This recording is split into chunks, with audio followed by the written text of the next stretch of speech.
as a member of the United States military, not using a single PowerPoint slide. So you're just going to have to listen carefully. At the beginning of this new millennium, a scant 15 years ago, 1/3 of the Palestinian labor force in the West Bank and nearly 1/2 of Gaza was employed in Israel. Today, less than 10% of the Palestinian labor force works in Israel, and Palestinian unemployment rate is more than doubled, moving from 11 to 25%. And if you were to focus in on Gaza, it would be a whole lot higher.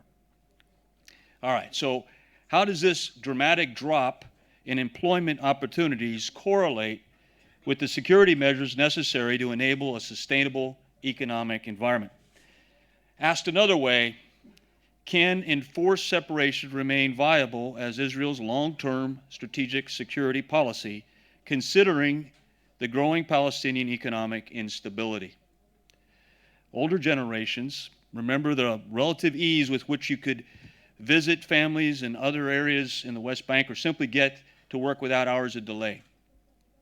Security coordination is more than just actions that enable the arrest of terrorists.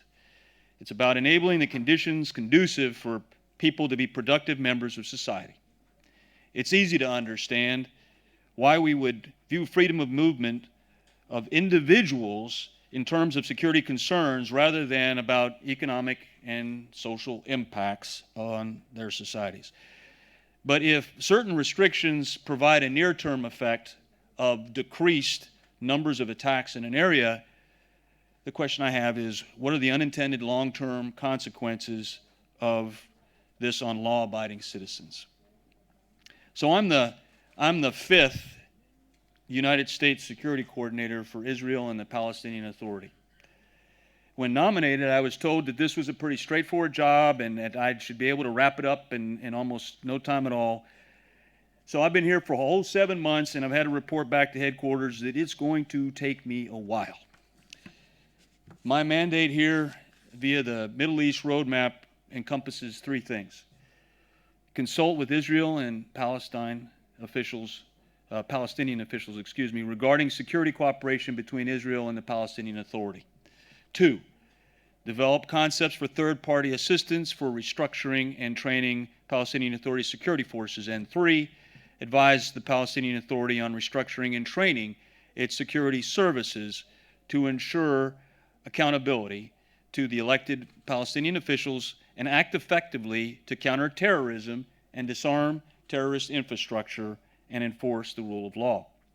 All right, so why is an American general responsible for the security sector assistance to the Palestinian Authority addressing a counterterrorism conference? Well, 2 reasons. The first reason is because Professor Boaz Ganor asked me to, and why we, the USSC, owe him much for his assistance in bringing Israelis to the dialogue with Palestinians.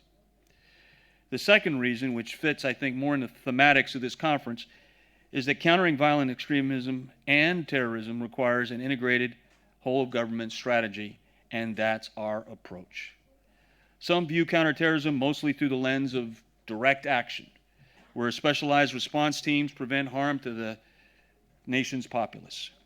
However, I agree with those of you who say that effective counterterrorism is an integrated, multi-layer effect.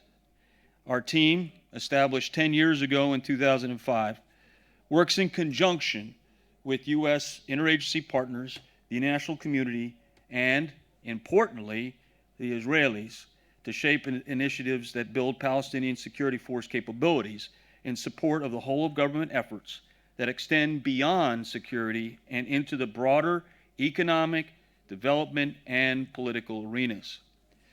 We operate on a simple yet powerful premise that the professional and capable security forces underpin responsible governance and that they measurably improve the lives of citizens, both Palestinian and Israeli, and actively protect them from all threats. So many nations still view cooperation against a common enemy as a bilateral relationship between states.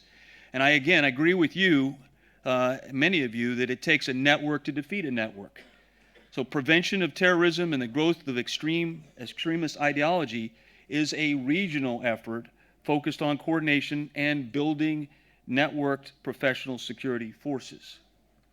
Our mission at USSC is to assist the Palestinian security forces, and it occurs primarily through training, equipping, and infrastructure development projects in the West Bank.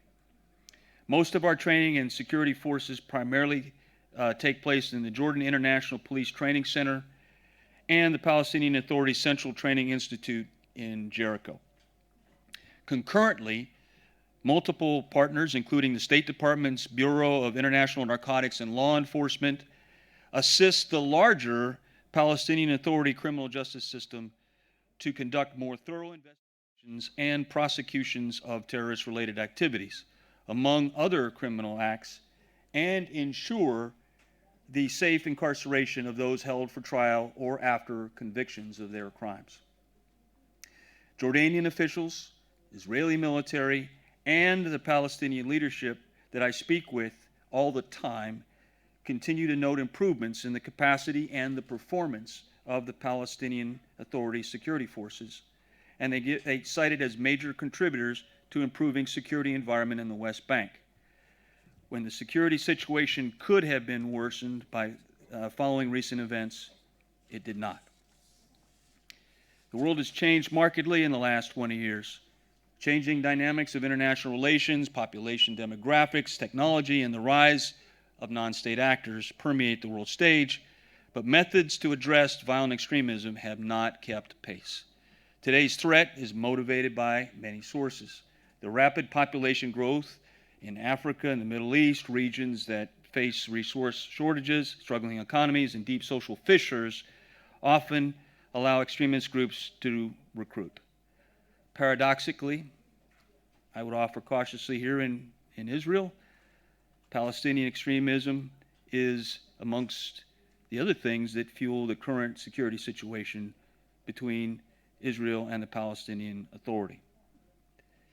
While different dynamics drive extremism in each country, it takes a regional security coordination approach focused at the operational capacity development of local security forces.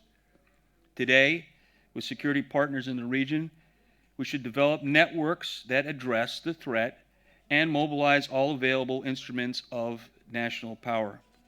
Such a strategy should incorporate lessons learned from security elements on the ground and invest in local answers that enable the security forces. A nation's broader political and economic conditions, including the absence of fair, accountable institutions in the security sector, are often the significant source of radicalization for extremist causes. Today, we should focus on actions that enable sustainability of local security forces to detect and detain extremists for the safety of the populace. Coalition building and security cooperation are crucial. We can address this through partners that build capacity for local security forces, leaving them capable to defend their population and provide the region's mitigation of terrorist activities. By investigating early and focusing more on headware rather than hardware for building local security forces, regional partners can establish priorities based on what local security forces need and can absorb. Often, defense-related expenditures account for a substantial share of national gross domestic product. The money is spent on equipment or buildings that may look impressive but may not be appropriate for the kinds of conflicts in their operational environment. Unfortunately, less budgeting priority is given to command and control, logistics, personnel management, and operational planning. Such areas highlight sustainability needs, those things that give security forces the staying power that they need to last for the long haul. These often include leadership development, basic skills training, human resource development, logistics, and help with planning or doctrine. In some cases, the assessment of needs may be divergent from the weapon systems desired by the local government.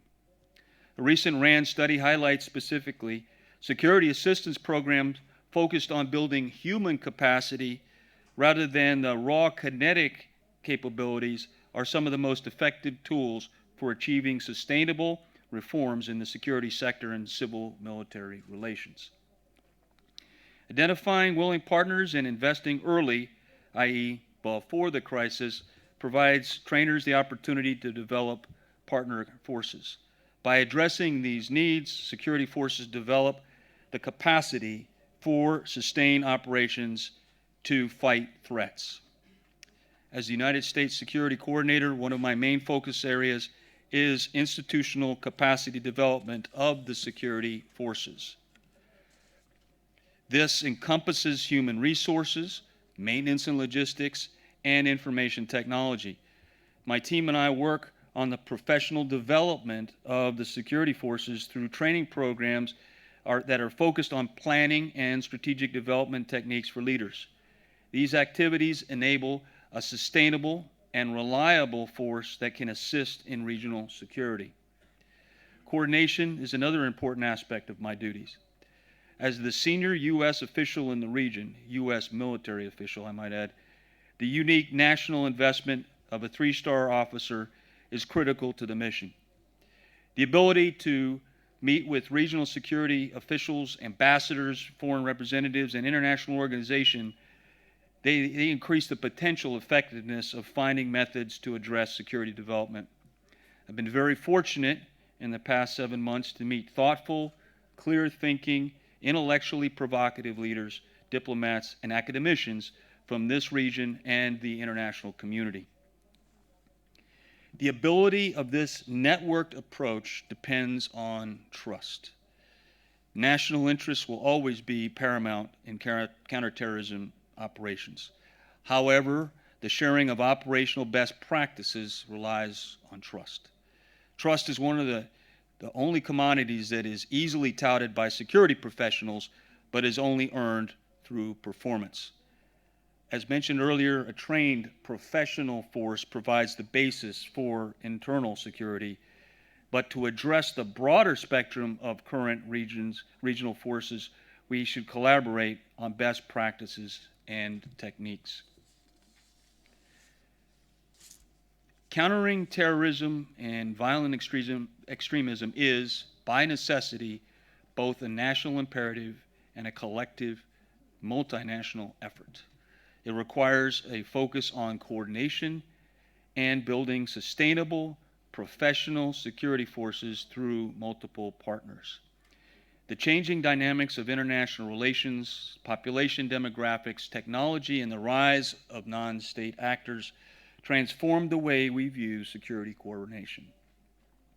We should all strive to find ways to increase our partnerships and expand our efforts until we are truly uncomfortable as we assist those with a common purpose against terrorism and extremism.